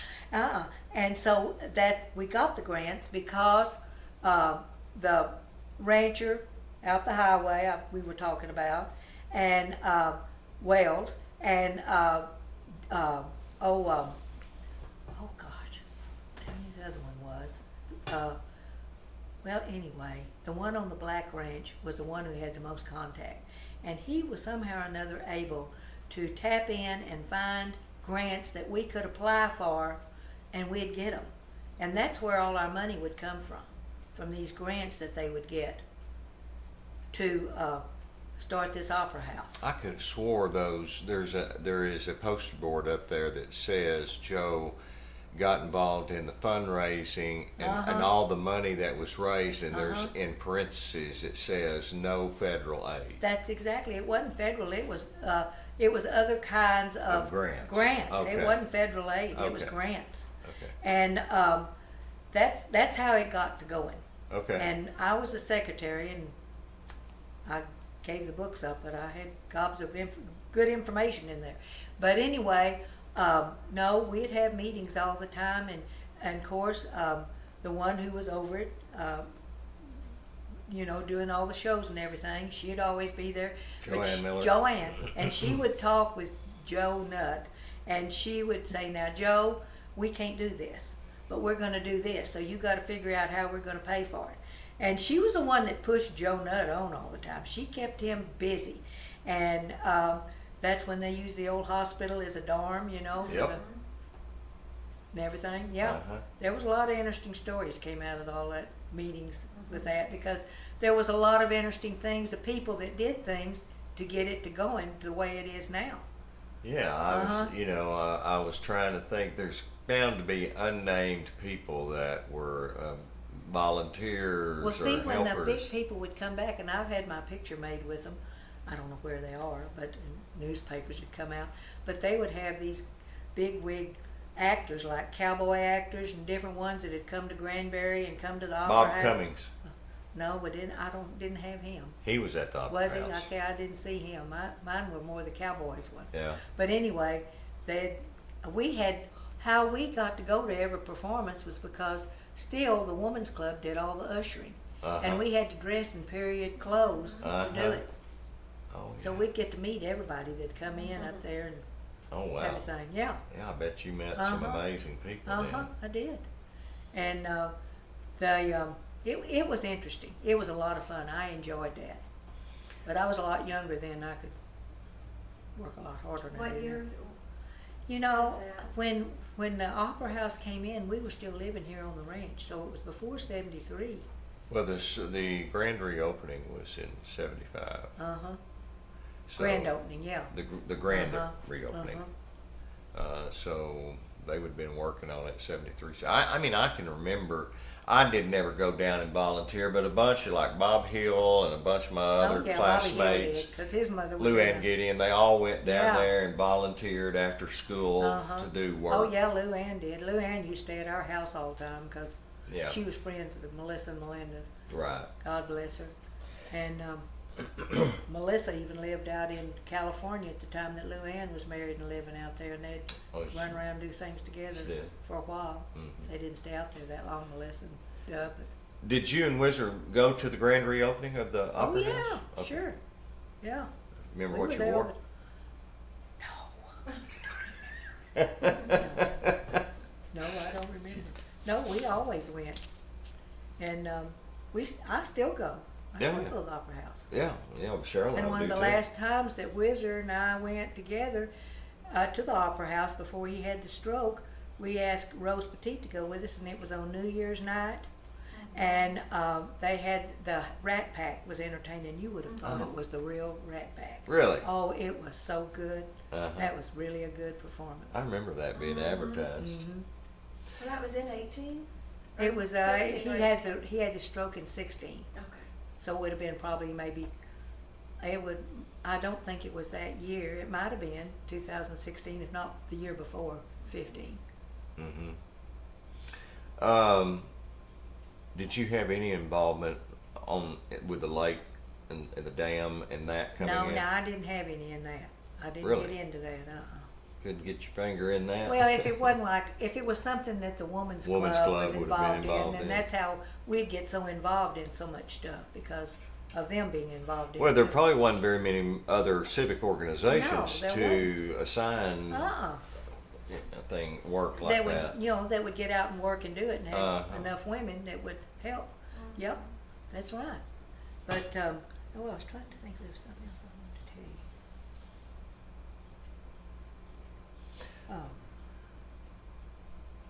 So you didn't have then any? Did you have any involvement with the restoration of the square itself? Not the Opera House, but No, but any, Janine's was one of my main favorite places to go. Uh-huh. And they bussed people from Fort Worth to Janine's. And it really got to be fun when she they started. who? Huh? They who? People, big organizations in Fort Worth, they'd bus them out here to shop. Okay. And they'd come and unload off of big buses to shop there. And it was something else. And then she was able to start serving wine. And man, even if we didn't think we were going to buy anything, we'd go down there and drink wine every afternoon. And that's when hours. yeah, and then you'd end up buying something. Yeah. Wasn't she smart? Oh, she was very smart. Janine was, yeah. And then I had this real good friend that his dad worked on the yards with my dad, and we'd gone to high school together and known each other before that. And he graduated from high school in Fort Worth, and then he, with me at Amon Carter, and then he went on to North Texas and got into acting and ended up going to California. And he was in I don't know how many Western movies because he did rope tricks and things he wasn't really a trick rider, but could do things kind of like that with his ropes and all. And so he got to be seconds, and then in a lot of movies that were made out in Hollywood, and he got to be a part of all of them. So, but he'd always come and visit me when he'd come back to town because we'd known each other so long, and he'd come out here to the ranch too. And after Whizzer and I married, so anyway, one week while we were still living on the lake, I'd gone down to Janine's. She was having she called me. She was having a style show and having Coslows come out with furs, and she wanted me to come and model a fur, but wear jeans. She said, I don't want you dressing up. I want you to come in jeans and wear boots and jeans and model a fur. So I said, okay, I will. Okay. That morning, Bubba called and he said, you want to meet for lunch today? And I said, I can't. I've got to go be in a style show. He said, where? I said, there on the square, a place where I shop all the time. So somehow or another, he found out where it was. I was in there modeling those furs, and he came in the door, and I had my back to him. And every woman in Granbury, you know how they all came to Janine's, especially for that style show that day. He grabbed me from the back, slung me down like this, and planted a big kiss. Everybody in there thought, oh, I can't wait to tell Whizzer this. I said, I can't believe you did that. And he said, I wanted to have them all have something to talk about. Well, it's like they do in the movies, you know. You could tell he'd been in movies. Yeah. And Well, funny. that's a good story. Yeah. Yeah. And was there ever find out? Oh, yeah, I told him as soon as I got home. He said, oh, well, I'm not worried. He comes to the house all the time. But he knew that we were good friends and had been a long time. Yeah, I miss Janine's. Still. Yeah, I do too. There's never been another place, and will never No. ever be another one No. like Janine's. Any other places on the square that were your favorites besides Janine? Well, I'm thinking of? We really didn't go to the square and shop that much until the lake came in and all. Now, since it's come in, we go to Kessler's a lot. We like to go there and eat. Mm-hmm. And my little Friday night crowd. And then we eat at the filling station there on the corner. Yeah. Uh-huh. And, we mostly go to Stumpy's. We like to go out there and sit outside and lake. I can see right where I live. See where you used to live. Okay. And we enjoy going there. And then we go into, I tell you the new place. Mm-hmm. I don't know if y'all been or not, Fred's. And they've moved from the stock show grounds where they had their big barbecue place and everything. Fred's all the hamburger place? Uh-huh. And it's moved to where Steak and Ale used to be. Oh, Okay. yes, I did know that. I wondered Uh-huh. where Well, that. Right we off go the there all the traffic time, and circle. on Friday and Saturday night they have live country music. So Oh, okay. Well, So we have go to there. come. We'll have Yeah. to do that. we like to go to Fred's. I want to end this interview with you today by you telling me the quote that Wiz used to always say about him being the luckiest man. Oh, remember? he'd say that every morning when he got up. He said, he'd come in to pour him a cup of coffee and he'd say, Di, I'm the luckiest man in the world. And I said, really? Because I knew what our bank account looked like and I thought, how can he think that way? But he said, no, I get up every morning and go to something I love doing all day long. Most men don't get to do that. Yeah. That's the way he felt. And he enjoyed cleaning stalls just as much as doing anything else. He didn't just have the best jobs on the ranch. He did it all. You're right. Uh-huh. And he loved it. And he did from the time he graduated from college. He knew he was going to come back and do this. Yeah. And you don't know how many times his mother would call us on the phone. She'd get down here quick. Tell Whizzer his dad's talking to somebody he's going to sell the ranch. Oh, Whizzer'd have a fit. Mm. Nope. Said, you're not selling this ranch. I'll do what I have to do to keep it going, but we are not selling this ranch. Right. And how many years has it been in the family? Well, What they year bought did you it. start? Well, 40? Whizzer and I would have been here 68 years, but together. Mhm. But his dad bought it in 1944, but they didn't move over here until about 49, and they sold the place they had in Lido and moved over here. Okay, 49. Mm-hmm. Long time. Yeah, yeah. And no, Whizzer always loved this ranch. And who has the land now behind us here, just where you see the fence line, just right out my back door here, is the King Ranch. King Ranch. Uh-huh, uh-huh, yeah. When did they buy that? Oh, they bought it about 10, 15 years ago. And How many acres? I don't know, it was a Slocum Ranch, and I don't think they don't have all of it. Right. So I can't tell you how many acres they've ended up, but they've got quite a few, and they even ended up with some of ours in our back pasture. That part I told you was way back in, Mm-hmm. and we had to go down another road to get to it. Yeah. They ended up with that. Hmm. So How many acres do you now have? we have close to 1,000 acres, about, but the kids have some too. See, they're in, it's all together, but I mean, mine part, I have somewhere around 500-600 acres. It's still left in my name, but the kids all have some too. I forgot this part of the interview. So how did this affected your ranch? All this construction of the highway, Texas Highway. You know what they've done down here, and they told us when they came through. We told them they were on solid rock. They wouldn't pay any attention to us, and they're having a heck of a time trying to build it. But they said they would give us, and we had some good lawyers, attorneys out of Fort Worth to work with them, and they would give us a way to move our cattle, because all our cattle, actually most of them, are on the other side of that loop they're coming through here with. And we can't even get them up to the barn to work them, and all the money that's been spent on this barn and scales and everything, to take care of cattle, we'd have to put them in, a lot of them in trucks and bring them up here. So we've had to purchase the equipment and chutes and working pens and everything and put out in the pasture so we can have a place to get them brought up and work them out in the pasture now. How many head do y'all still have? Well, Right, not as many typically. as we did. After Whizzer passed away, a lot of ours got older and I sold them because there were some old cows we had bought a long time ago and they weren't having calves. But Dan had the biggest part, and he leases a part of the pasture from me, and he what he does is he pays for my cattle's feed and vaccine and all that stuff to pay for his lease. For his lease. But he had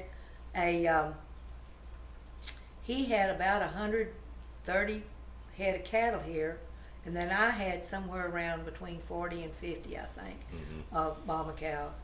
And but during that drought we've had to sell some. I bought 10 more head about 2-3 months ago, mama cows, and most of them had already had their first calves, and we knew they could have them. They already were on the ground.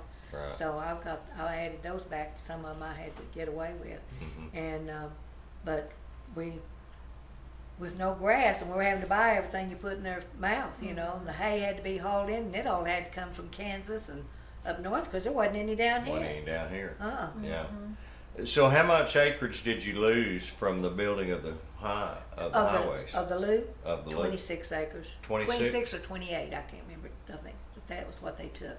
Okay. And a part of it they took was Matt's. He had 2 or 3 acres down there that he took.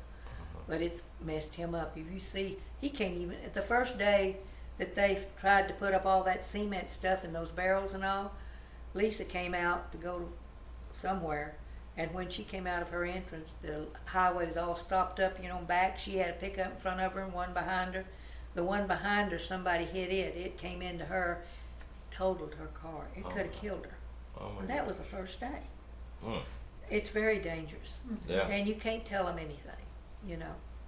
And Matt, whenever they come out with it's going to come out and loop across the other highway over there, across the highway on those front part of those people's land over there, and then come back.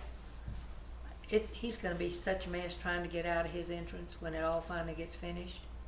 I told Cheryl when we were pulling in here, you know, just pulling in and out of your entranceway Very is probably a challenge, isn't it? It is. I have to get out there in the turn lane and sit and wait till I can get over another lane and go to Fort you have a Worth. turn lane now. Yeah, but you wouldn't believe those trucks that were working on that Right. loop. They'd come out and head to get gravel on the other side of the highway, or to take gravel and unload it over there. And they'd see me out waiting to get in my other lane to go to Fort Worth. They'd see how fast they could drive, and they'd get right up to my bumper. And